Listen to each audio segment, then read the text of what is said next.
Hey, welcome to another episode of the Chris Cuomo Project. This is an extra. It's Bill O'Reilly. Now, thank you.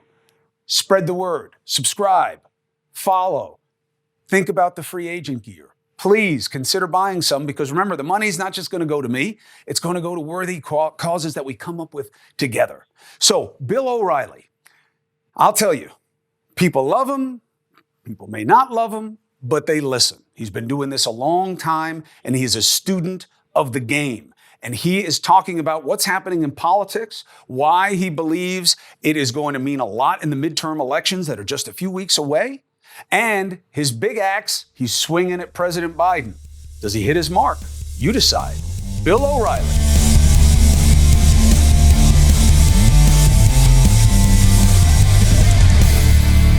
All right, we're fortunate to have the one and only Bill O'Reilly with us tonight. He has a new book called Killing the Legends, The Lethal Danger of Celebrity, which is a really interesting look, not just at the men on the cover that you were just looking at, but circumstances and how their deaths came about and what that means, both that is common among all of them and also common to us. Bill, thank you for joining me. Congratulations on the new gig, Cuomo. Don't screw it up. All right, I'm trying. Thank you. That's why I got you. How can I screw it up?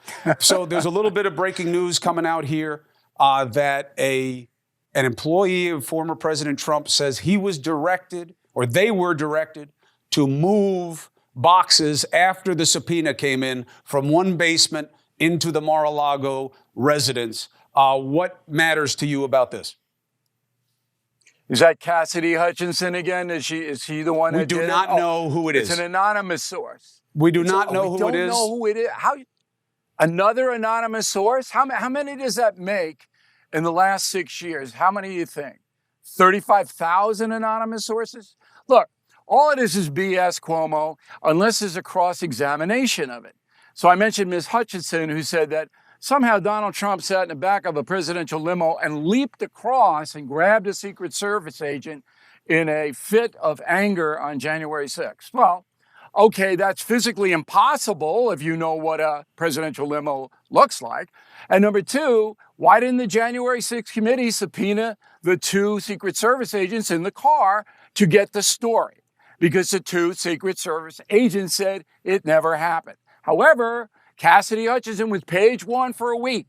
So forgive me if I don't take these anonymous anti-Trump stories seriously. Well, it's not if all it's a anonymous. Cross-examination situation. I got you. You definitely need cross-examination. You got to vet it. There's no question about it. We should be qualified in our understanding. It's about what the right questions are at this point. So the reporting is that it's a Trump employee who told the FBI about being directed by the former president to move boxes. So assuming this person is real, and the testimony is real, to me, it seems like there are two big questions. One is, can they prove? Can they prove that they were told? Maybe he didn't want to trip over the boxes, Cuomo. And maybe why he did they wanted move the boxes in another place? And why did they move Maybe they were blocking his view of his pool table. Who knows? This is ridiculous. It's ridiculous. What would make it not ridiculous? The FBI and the Justice Department charging Donald Trump. That would make it not ridiculous. Are we going to see that? I don't know. And I'll cover it fairly if it happens. But all of this anonymous source garbage, I mean, how much more of this are we going to take seriously? I don't take it seriously. The only thing I'll push back on about that is you and I both know that in journalism, you don't have anonymous sources. You're almost never going to hear anything from the seat of power. Cuomo, I might be the most successful journalist in the past couple of decades. I never use anonymous sources, ever, because it's not fair. Your greatness aside, would you at least stipulate that a lot of the major reporting that's come out in our country, people need protection from power? And if you didn't have anonymous sources, you have to vet them, you have to corroborate. But the idea that you would never use them, then you would really rarely know what's happening around power because people wouldn't speak. I don't buy that at all. The Watergate is the best example of this kind of reportage. The Watergate situation, the best example of this reportage. And as you know, Ben Bradley, the editor of the Washington Post, had Woodward and Bernstein corroborate all the deep throat stuff. Right. Okay, that's how you do it. You don't say, some Trump guy said, I moved the box into this room. It doesn't matter because it may or may not be true. Right, but I'm saying how don't does the wave news consumer away know? every anonymous source as if they're all equally lacking. You got to There's a track corroborate, record here, obviously. Cuomo. Say again? There's a track record here. I just mentioned Cassidy Hutchinson. It was total bull. And how many days did we go through that? I understand what you're saying, but I don't believe that one example proves that you should never use anonymous I could give sources. you 50 more. But Russian even collusion, if you gave me 50, 2 years. you have to corroborate What? it. It's not an either or is what I'm saying to you. It's a both. Is that you get an anonymous source, Look. fine, if you trust it, and you corroborate it with things that you can expose and put out. That's the formula. Agreed? Cuomo, you got to put things into perspective. For 6 years, the anti-Trump press has tried to nail him on everything. That is the truth. And Americans should, at this point, be skeptical. Well, Americans should always be skeptical, just not cynical without cause. And I think you're leaving out a key element here, which is the president made it easy to pursue him by what he did and by what people I'm not around going to him argue did. that. Doesn't mean that they're crimes. I'm not going to argue that. But he made it easy for I people would to never wanna argue look at that. it. All right, good. Then we're agreed. Look, Cuomo, Yes. we agree on that, but let me give you one real quick one. That you'll Please. love, and you'll love this, Cuomo. You will love this. Thank you for The telling me. reason my book, Killing the Legends, isn't number one is because Maggie Haberman's book, another hate Trump book, and she's written like 18 of them, all right, is number one. Now, Trump gave her 3 interviews to a woman who has slashed him for 6 years. So you are absolutely correct when you say Trump makes it easy for these people to slash him. He does. How about that? I'm not disputing that. You know, if he had said things differently, if he had said less, he would have had less heat. Let me ask you one political question, then I want to get to the book.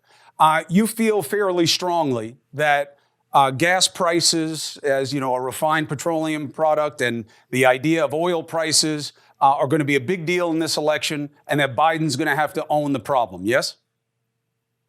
Of course, yes.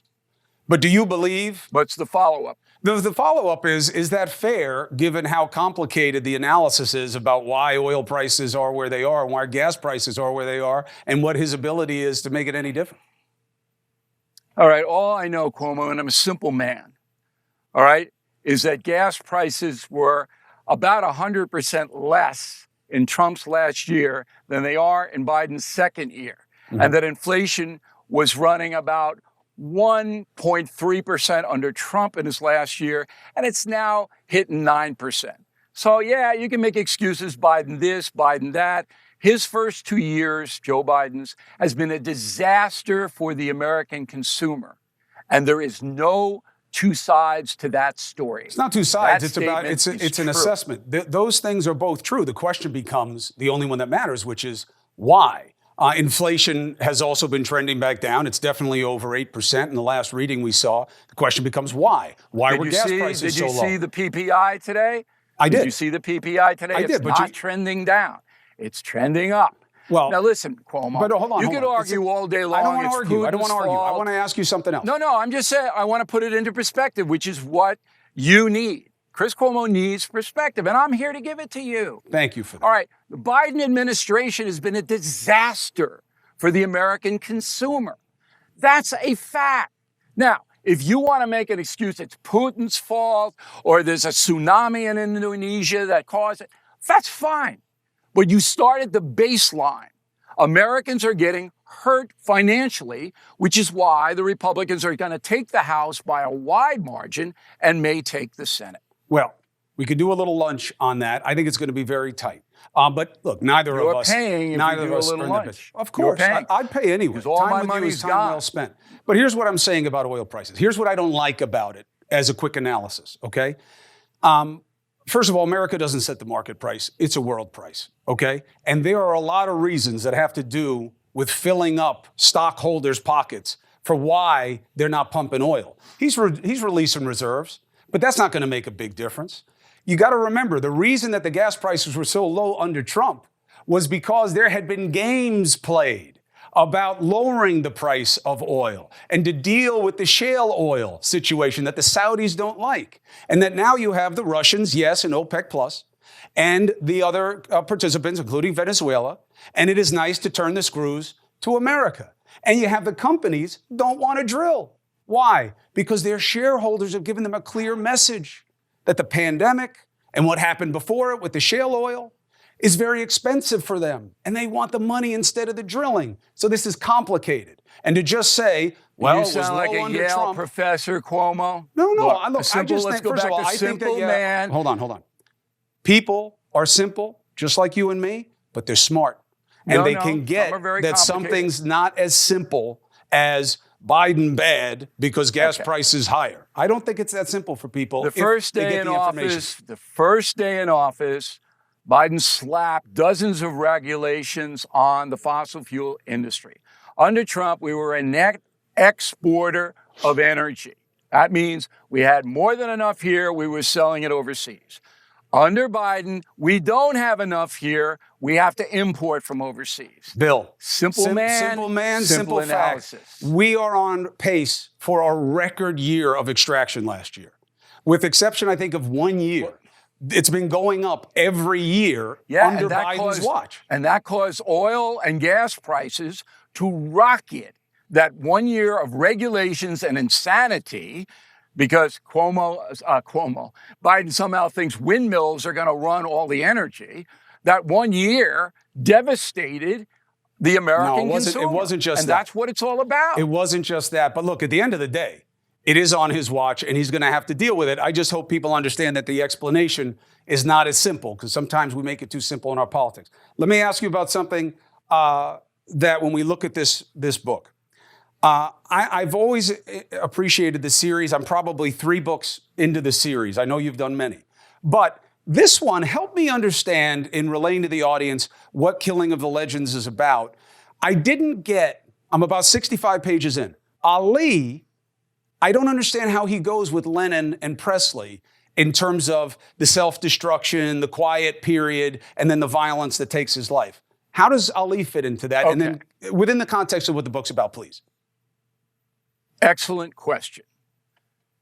This is cultural history. This is the 12th Killing book, the most successful nonfiction book series in history. All right? It's the first time that I've ever written about cultural history. These 3 icons, these 3 titans, changed American culture, changed the way we all live to this day. Now, Ali fits in with Lennon and Presley because, like them, he ceded his whole life, all his autonomy, to the Nation of Islam, Elijah Muhammad and his son Herbert Muhammad. Now, Herbert Muhammad kept Ali in the ring against every medical advice far too long. And after Ali almost died in the thriller in Manila, and that's some of the finest writing I've ever done, putting you in that ring.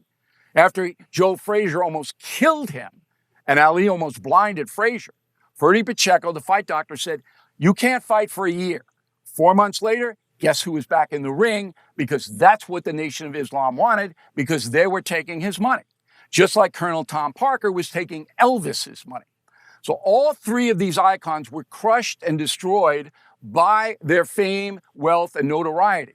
People around them who they trusted betrayed them. So it's a 2-pronged book. They were unbelievable culture movers, all 3.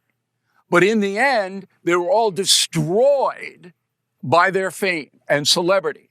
And that happens to most celebrities. And what's the lesson? That's what people should understand. And understanding meaning what?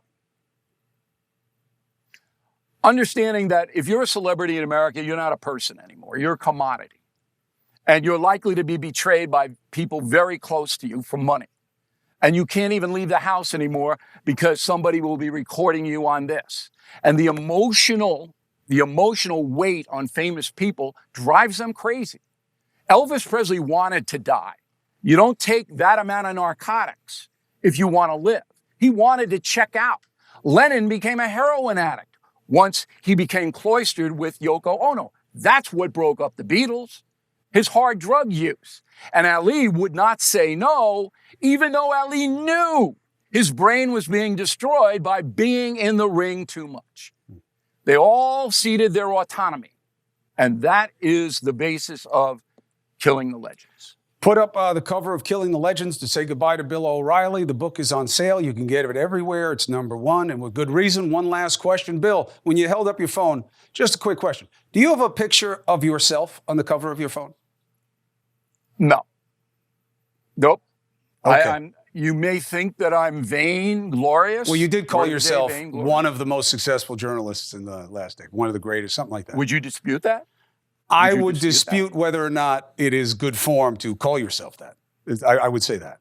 But I'll still buy you lunch. Okay, that's fine. That's a matter of style. No, look, we all can't be humble like you, Cuomo, and that's one of your endearing There's a qualities. difference between being humble and being humbled. It's a little different. But Bill O'Reilly, I appreciate you. Thank you for coming on the show, especially here at the beginning. Lunch is on me. Good luck with the book. Anytime. I told you, Bill O'Reilly may be right, may be wrong, but never in doubt. And he does give you food for thought. And that's what the Chris Cuomo Project is all about. So please subscribe.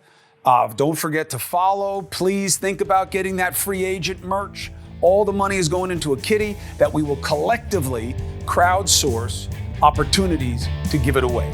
All right? I'll see you next time.